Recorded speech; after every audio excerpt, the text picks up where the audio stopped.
함께 지나가겠습니다. 하나님께서 택하신 유일한 구속자가 누구시라고 했죠? 네, 예수 그리스도이십니다. 그렇다면 지난 시간에 살펴봤듯이 구속자, 구원자랑은 조금 다르게 구속자가 어떤 의미였습니까? 그냥 구해주는 것이 아니라 속전, 값을 치르고 우리를 해방하여 주셨다, 구해주셨다라는 것을 우리가 살펴봤죠. 그렇기 때문에 우리가 거저받은 구원이라고 말하지만 사실 우리의 입장에서 값을 치르지 않은 거지 예수님의 입장에서는 어마어마한 전부 당신의 생명을 치르셨으니까 그 가치는 우리가 환산할 수 없습니다. 예수님의 가치가 얼마일까요? 우주를 다 준다 해도 바꿀 수 없는 창조주의 목숨의 가치입니다. 그렇기 때문에 우리가 받은 구원은 거저보다 구원이 아닙니다. 갚을 수 없기 때문에 거저 주실 수밖에 없던 구원입니다. 우리 안에는 그렇기에 예수님의 보혈의 값이 있음을 우리가 분명하게 명심하고 살아야 할 것 같습니다. 이 구원, 이 값을 치르려고 어떻게 예수님께서 어떤 모습으로 오셨습니까? 네, 사람의 모습으로 오셨습니다. 낮아지신 건데요. 우리의 형벌을 대신 담당하기 위해서 사람의 모습으로 오셨습니다. 그리고 성령으로 잉태되셨기 때문에 죄성과 아담과도 상관없는 완전한 인간이고 완전한 하나님이셨습니다. 그 하나님께서 우리를 위해 구원하시고 당신의 피값으로 사셨기 때문에 우리 인생, 구원받은 우리 인생들의 값어치는 동물들이 아무리 비싸다 한들 그 가치를 바꿀 수 없습니다. 왜 그럴까요? 우리를 만약에 그 시장에 내다 판다면 값어치 그렇게 많지 않을 거예요.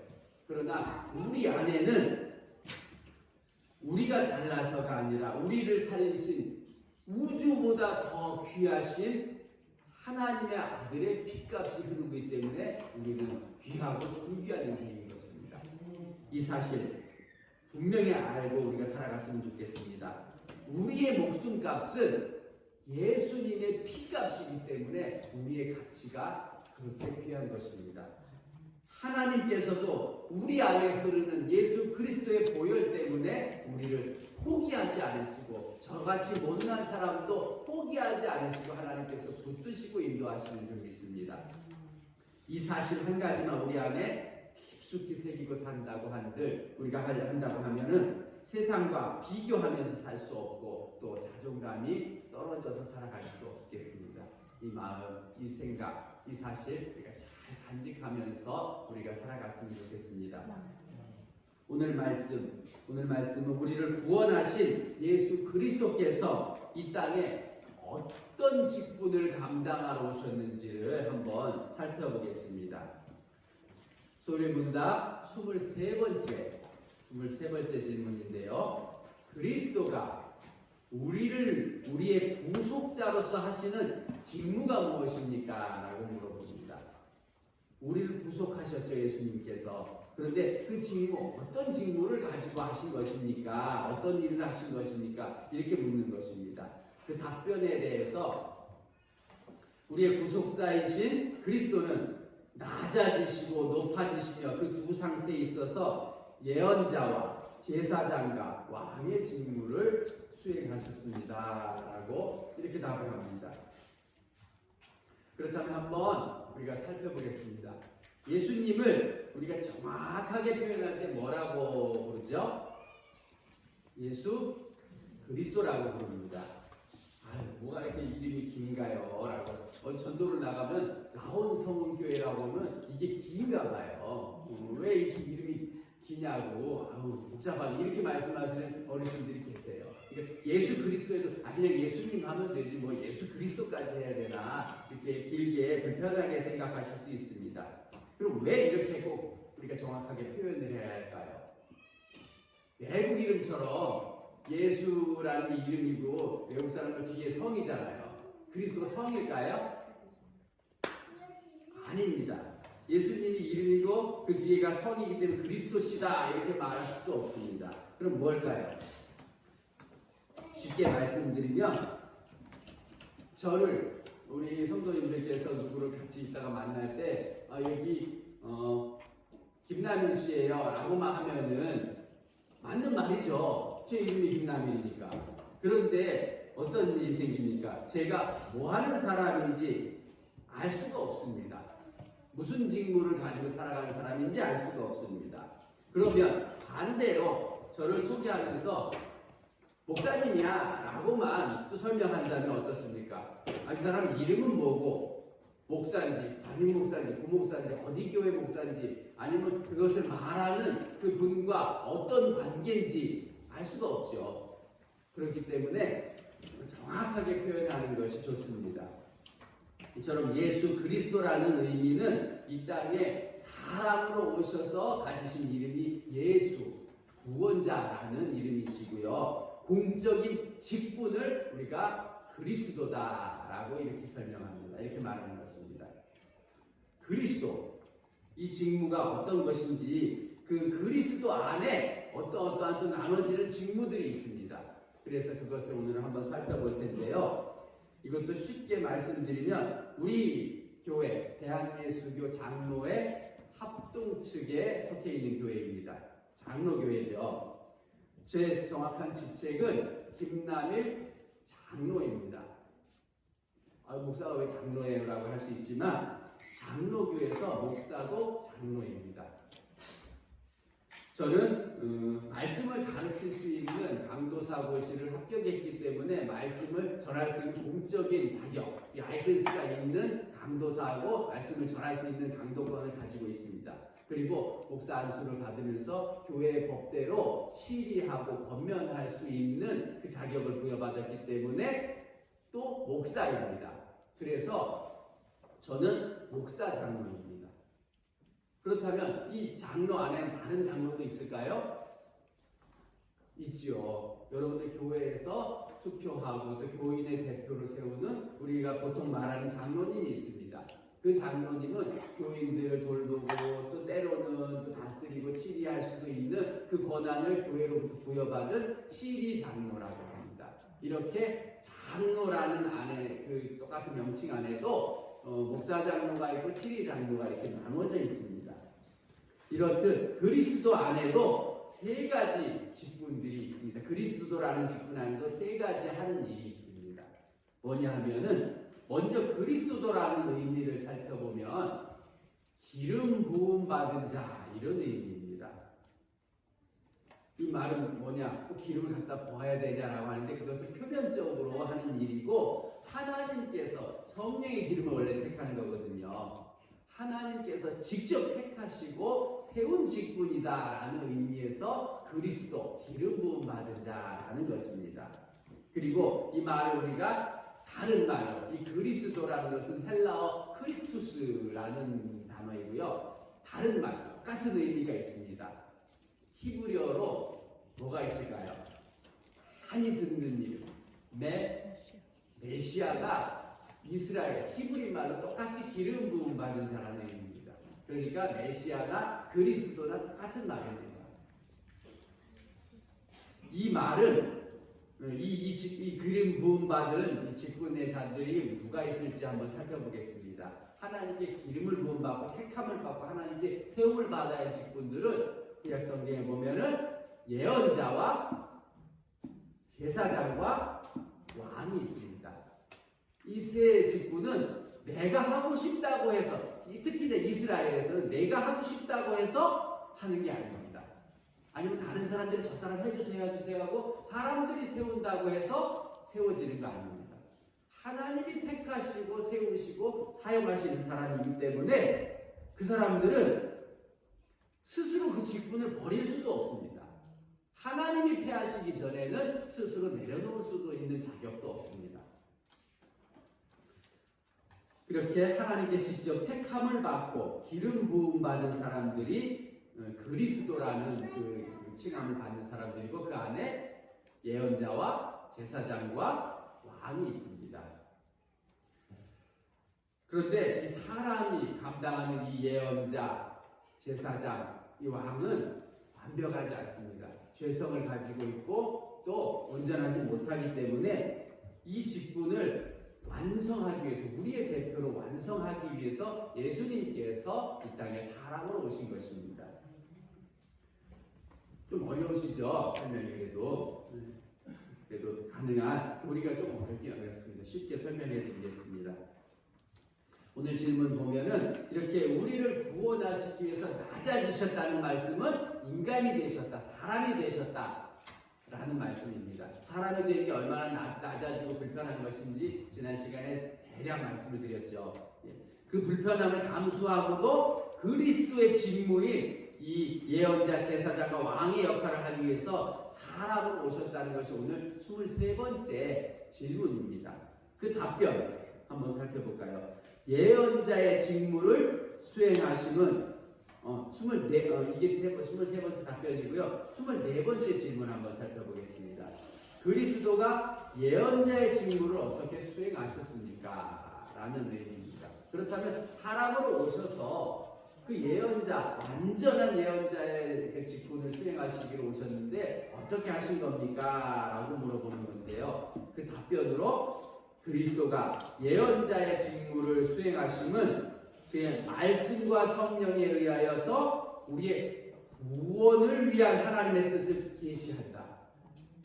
구원을 위해서 하나님의 말씀을 전한다라는 말씀입니다.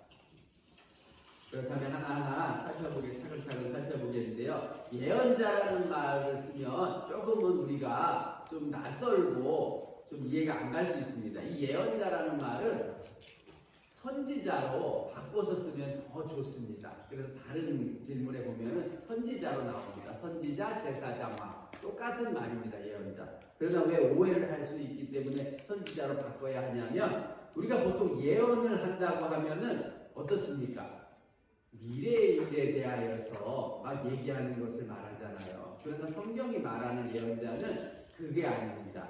그 예자, 먼저 본다, 미리 예자를 써서 우리 일기예보 할 때 쓰는 그 예자를 쓰는 게 아니라 예금 할 때 쓰는 그 예자를 씁니다. 맡겨놓다, 맡길 예자를 써서 그 예금할 때 그 예언자를 쓰는데요. 이게 무슨 의미냐 하면 하나님께서 우리에게 맡겨놓으신 말씀을 맡아서 전하는 자가 예언자입니다. 그렇기 때문에 어디 동네 가면 이렇게 깃발 걸어놓고서 자기 미래가 어떻게 될지도 모르면서 남의 미래에 대해서 막 이렇게 입에서 나오는 대로 막 주절주절 짓거려대는 그런 사람들이 예언이 아니라 하나님의 말씀을 맡아서 전하는 자가 온전한 예언자입니다.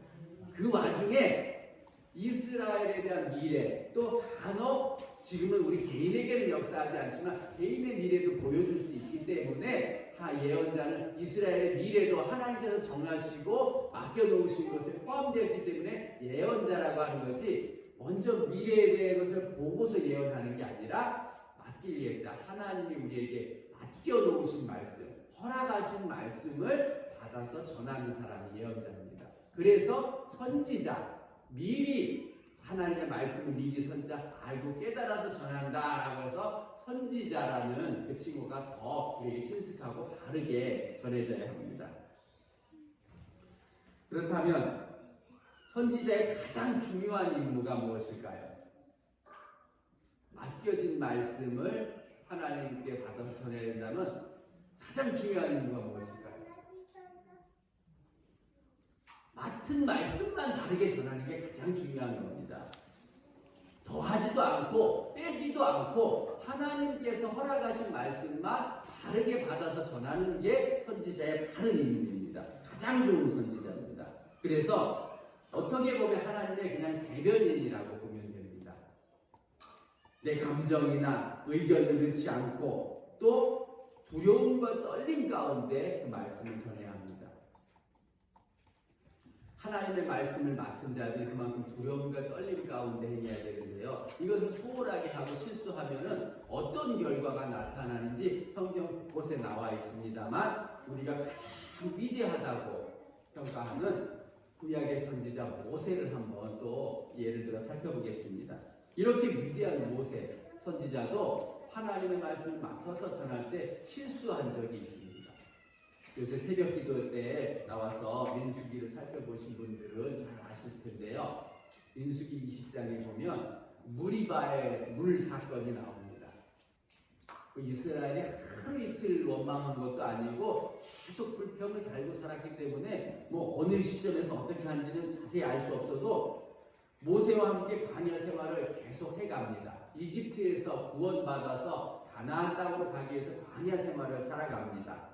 그 광야 생활하면서 하나님께서 그 추운 광야, 새벽이면은 거의 막 0도 가까이 떨어지는 그 광야 길에서 보호하시려고 불기둥으로 하나님께서 이스라엘 백성을 인도하셨습니다. 그리고 또 낮에는 어떻습니까? 제가 광야를 가보진 않았는데 성지순례 갔다 온 데 보면은 거의 막 머리가 벗겨질 정도로 뜨겁다고, 어디는 막 50도 가까이 올라간다고 그러더라고요. 그러면은 사람이 그 200만의 인구가 살아갈 수가 없습니다. 아이까지. 하나님께서 구름 기둥으로 가리시고 인도하시지 않으면 살 수 없습니다. 그 모든 은혜를 경험하고 살면서, 그 기적 같은 삶을 경험하고 살면서도 내가 가지지 못한 것, 나에게 지금 당장 없는 것을 불평하는 게 이스라엘 백성이었습니다. 마늘과 부추를 내놔라. 이 사건에서는 왜 물이 없냐? 물을 실컷 먹고 살아야 되는데 물은 왜 없냐?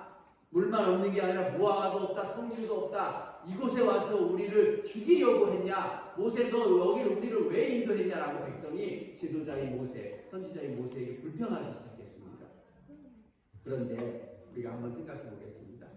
이게 모세를 불평하고 원망한 건가요? 하나님을 원망한 건가요? 하나님 원망한 거죠.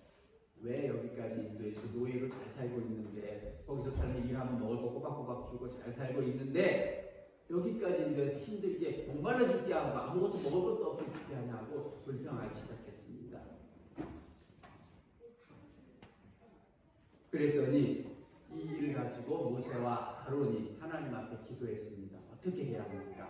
라고 기도했더니 하나님께서 이렇게 말씀하셨습니다. 지팡이를 가져가서 반석을 가리키며 명령하라. 그렇게 하면 불이 나올 것이다. 이렇게 분명히 말씀하셨습니다. 그러면 모세는 그대로 행했어야 하는데, 내려와서 물을 내어줘야 하는데 계속해서 불평하고 원망하고 막 쏴대는 그 이스라엘 백성을 보니까 화가 치밀었습니다. 그래서 지팡이로 반석을 내리치면서 이렇게 말했습니다. 이 반역한 너희들아, 똑똑히 잘 들어라. 우리가 너희를 위해서 이 반석에서 물을 내줄 테니 실컷 먹어라. 이렇게 자기 의를 내세우고 분을 내세워서 하나님의 말씀을 변형시키고 이렇게 자기 의를 더하여서 내리쳤습니다. 물은 나왔죠. 그러나 선지자로서의 사명인 하나님의 말씀을 그대로 받아서 전하는 역할을 하지 못했습니다. 어떻게 됐을까요? 하나님께서 모세와 아론을 부르십니다. 너희가 나를 믿지 아니하고, 나도 참고 있는데 너희가 나를 믿지 아니하고 내 거룩함을 나타내지 아니하므로 너희는 가나안 땅으로 들어가지 못한다. 청천벽력 같은 말씀을 하십니다. 이렇게 하나님의 말씀을 맡아 전하는 자들, 선지자들의 책임감은 이렇게 크고 두려운 것입니다. 그렇다면 이 시대의 선지자는 누구를 말할까요? 하나님의 말씀을 맡아서 전하는 목사들이 선지자일 것입니다. 그렇기 위해 설교자는 하나님의 말씀만 전해야 합니다. 그리고 바르게, 올바르게 최선을 다해서 준비해야 합니다. 그래서 제일 먼저 배우는 것이 신학교에서 설교학 시간에는 절대로 네 생각과 네 의도를 가지고 하나님의 말씀을 꿰어 맞춰서 전하지 말아라. 하나님의 말씀을 정해놓고 말씀이 말씀하시는 대로 준비해라. 그리고 누군가를 겨냥해서 하는 것은 절대로 안 되는 일이다라고 말하죠. 그게 표적 설교잖아요. 그래서 철저하게 지킵니다. 그리고 철저하게 준비하기 위해서 또 열심히 준비합니다. 저는 원래 말을 잘하고 또 달변가, 성경만 피면 어디 가서 줄줄줄 하나님 말씀을 전하는 사람이 아닙니다. 부족하고 말 못하는데 최선을 다해 준비하니까 이만큼이나 하는 겁니다.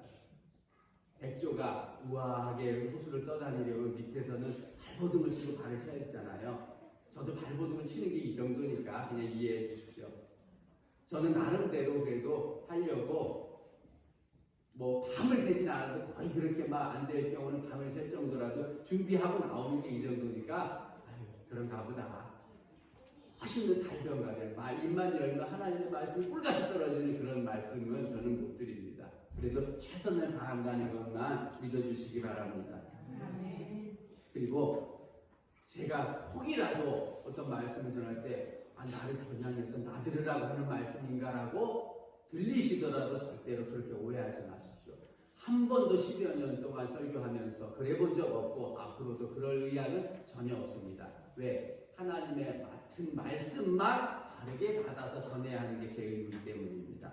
혹시 그런 말씀이 들리면 성령께서 지금 내 안에 역사하시는구나 라고 하시기 바랍니다. 그렇기 때문에 말씀을 맡은 자도 두려워하는 가운데 전해야 하고 듣는 여러분들께서도 설교 시간에 목사 개인의 생각을 말한다가 아니라 하나님께서 이 시간에 우리 교회와 나를 통해서 말씀을 하시는구나 라고 그 마음으로 집중하시고 받아들이실 때 은혜가 되는 줄 믿습니다. 그렇다면 이렇게 하나님의 말씀을 받아 전하는 것 사람도 할 수 있는데 왜 굳이 예수님께서 이 땅에 오셔야 했을까요? 먼저 첫 번째는 가장 중요한 사항을 전달하기 위해서 직접 오셔야 했습니다. 우리 미국 영화들, 전쟁 영화들 보면 어떻습니까? 전쟁에 나간 그 병사가 사망을 하게 되면은 집에 연락을 할 때 어떻게 하죠? 우편이나 전화로 하지 않습니다. 그 담당한 직원이 최대한 예의를 갖추고 정중하게 집 앞에 찾아가서 그렇게 그 상황을 전합니다. 중요한 사항은 그렇게 전합니다. 이것처럼 우리 인생의 가장 중요한 문제가 무엇입니까? 우리가 죽음 앞에 놓여있고 이미 죽어가고 멸망한 길로 빠져가기 때문에 죽어있는 생명들에게 그 사망을 전하고 생명을 전하기 위해서는 가장 중요한 일이기에 예수님께서 직접 오셔야 될 것입니다. 이렇듯 하나님의 형상으로 만들어진 우리에게 가장 중요한 일은 이 세상에 잘 먹고 잘 사는 게 아니라 우리를 위해서 예비하신 영원한 천국과 하늘나라가 있다는 것을 알게 알고 그 길을 걸어가는 일이기에 예수님께서 가장 중요한 일인 그 구원을 위해서 이 땅에 직접 오셔야 했던 것입니다. 사람에게 맡길 만한 그 일이 아니었습니다. 그리고 이렇게 이 땅에 오셔서 33년 동안 사시면서 하나님 나라와 하나님의 말씀만 선포하시고 가셨습니다. 그리고 두 번째 이유가 있습니다. 예수님께서 직접 선지자, 하나님 말씀을 맡은 자로 오셔야 하는 이유는 예수님이 그 하나님의 나라와 그 뜻을 가장 잘 알고 계시기 때문입니다. 제가 자꾸 설교 시간에 멍멍이를 예를 들어서 죄송한데요. 비유하기 이게 가장 편하기 때문에 그러면 양해해 주시기 바랍니다. 집에서 강아지 훈련시키는 사람들 잘 시킵니다. 뭐 앉아 일어서 뭐 빵 그러면 뭐 죽는 신용도 하고 뭐 별거 다 하죠. 그렇다고 해서 의사소통이 자연스럽게 잘 될까요? 훈련시키면 몇 개만 되겠죠. 한계가 분명히 있습니다. 분명히 강아지도 주인과 함께 살아가면서 기본적인 걸 알 수 있고 주인의 기분이 좋다 나쁘다도 의식할 수는 있습니다. 그러나 의사소통이 되거나 그 주인의 뜻을 알리기에는 분명히 한계가 있습니다. 그렇다면 만일 우리가 새로 분양받을 좋은 아파트로 이제 이사가기로 준비하고 있고 그 사건과 그 일들을 우리 강아지 사녀에게 설명해 주려면 설명이 될까요? 요새 선전을 보면 아리야 자동차에 엔진 에어컨 23도로 맞춰줘 하면은 핸드폰에다 말하면 자동차가 23도에 시동이 걸려서 맞춰져 있고 나와서 보면은 뭐 가스불을 안 끄고 나왔네, 보일러를 안 끄고 나왔네 그러면 아리야 뭐 꺼줘 그러면 이렇게 꺼주더라고요. 그런 모든 살기 좋은 집과 시스템들을 강아지한테 알려주려면 알려줄 수 있을까요? 그런 세상이 있다. 내가 너와 여기서 함께 살고 싶다. 모르죠. 모르기 때문에 예수님이 직접 오셔야 했습니다. 이것을 강아지들에게 맡겨서 야, 네 친구들한테 얘기를 해라 하면은 가서 살아본 강아지들도 한계가 있습니다. 뭐라고 설명해야 할지. 그래서 예수님께서 그 하나님이시고 하늘나라에 계셨던 예수님께서 인간의 몸으로 그것을 설명하시기 위해서 이 땅에 오신 것입니다. 그게 하나님 나라 비유입니다. 성경에 나오는 그 비유들은 예수님이 아니면 우리의 수준으로 맞춰서 비유하셔서 말씀해 주실 수 없습니다. 그래서 예수님께서 우리를 위하여서 이 땅에 선지자의 직분을 감당하시러 내려오신 것입니다. 그렇기 때문에 오직 우리 예수님만 유일하시고 참되신 선지자라고 우리가 말씀드릴 수 있는 것입니다. 그렇다면 이 땅에서 말씀을 맡은 자들, 목사인 저뿐만 아니라 누가 있을까요? 우리 여러분들도 말씀을 맡은 자들입니다. 이 땅에 하나님께서 여러분들을 심어놓으시고 남겨놓으신 이유는 하나님께 받은 구원의 기쁨과 그 감격과 하나님의 말씀을 전하고 증거하라고 남겨놓으신 것입니다. 그렇지 않다면 우리가 빨리 하나님 나라 가는 게 하나님 나라의 정답이죠. 이 땅에 남겨놓으신 이유는 그 일을 위하여서 남겨놓으신 것입니다. 그렇기 때문에 저는 말씀을 바르게 전해야 되고 우리 모두가 그 하나님의 그 구원의 뜻과 말씀을 맡은 자로서 살아가야 합니다. 그 사명 감당하려면 깨어 있어야 합니다. 민감해야 합니다. 시대적 반응과 상황에 대해서 하나님의 세상에 오고 있으면 민감하게 우리가 깨어서 반응해야 합니다.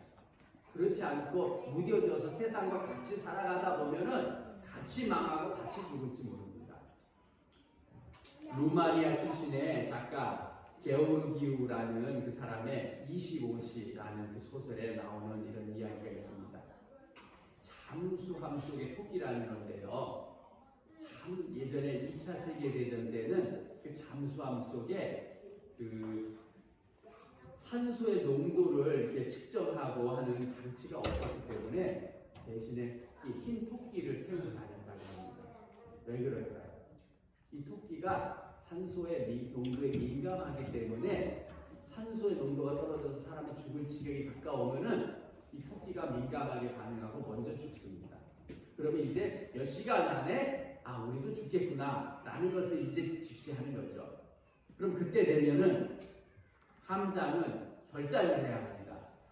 우리의 위치가 노출되고 우리의 미션과 임무가 실패하더라도 무리로 떠올라서 살아가야 할 것이냐 아니면 미션을 수행하고 전원 모두 아름답게 장렬하게 전사해야 할 것이냐를 결정을 해야 합니다. 이렇기 때문에 잠수함 속에 있는 토끼는 같은 공간에서 숨쉬고 살아가지만 그 사람들이 보지 못하고 느끼지 못하는 것을 가장 먼저 아는 존재입니다. 우리가 이 세상에서 그런 존재로 살아야 합니다. 같은 세상 속에서 같은 것을 누리고 살아가도 하나님의 때가 임박하여 오고 하나님의 말씀에 따라 움직이지 않아지고 죄악이 가득한 세상 속에서 살아가는 것을 죽음이 임박하다는 것을 우리는 깨어서 알고 전해야 합니다. 그래서 예수님께서 누가복음 12장에 이런 말씀을 하신 적이 있습니다. 너희가 구름이 서쪽에서 이는 것을 보면 말하기를 소나기가 오리라 하나니 과연 그러하고 남풍이 보는 것을 보면 말하기를 심히 덥겠구나 하니 과연 그러하니라.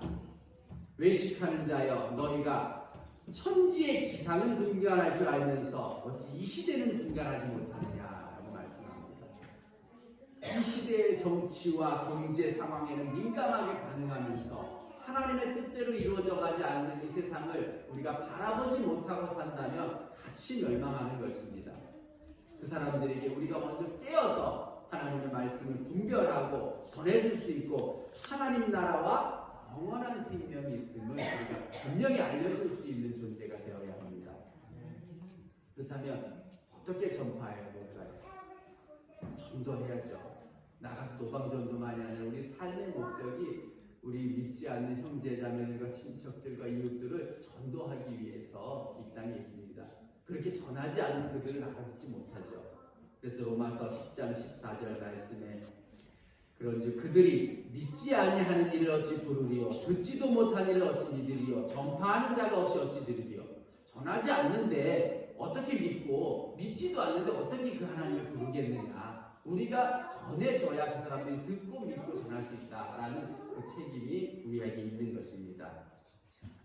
우리는 이 땅에 하나님께서 단지 구원하시기 위해서 이 땅에 남겨놓으신 것이 아니라 그 구원, 영원한 생명을 이미 받은 자들로서 이제는 하나님의 말씀을 맡아서 그들에게 전하고 증거하는 사명을 가지고 이 땅에 남겨져 있는 것입니다. 죽음이 코앞에 있는 줄도 모르고 그렇게 무조건 죽음의 항해를 하고 있는 자들을 위해서 우리는 잠수함 속에 있는 흰 토끼처럼 깨어 있어야 합니다. 민감해져야 합니다. 그래서 이 세상을 향해서 거짓 선지자들은 잘 될 거다, 복 받을 거다, 평안할 거다라고 얘기할 때 우리는 그렇지 않음을 직시하고 하나님의 말씀을 바르게 분별하여 전할 수 있어야 합니다. 우리 모두가 선지자 되기를 우리 하나님께서 바라십니다. 그 말씀을 민수기 11장 29절을 근거하여서 말씀드리겠습니다. 모세가 그에게 이르시되 네가 나를 두고 시기하느냐 여호와께서 그의 영을 모든 백성에게 주사 다 선지자가 되시기를 원하노라 라고 말씀하셨습니다. 우리 모두 하나님의 말씀을 맡은 자로서 전하고 증거하는 선지자로 살아야 합니다. 이 땅에서 살아갈 동안 하나님의 뜻과 말씀을 깨어서 잘 분별하고 전하면서 하나님이 기뻐하시는 참된 선지자의 사명으로 살아가는 제가 되고 또 우리 여러분들이 다 되시기를 주님의 이름으로 축복합니다. 기도하겠습니다.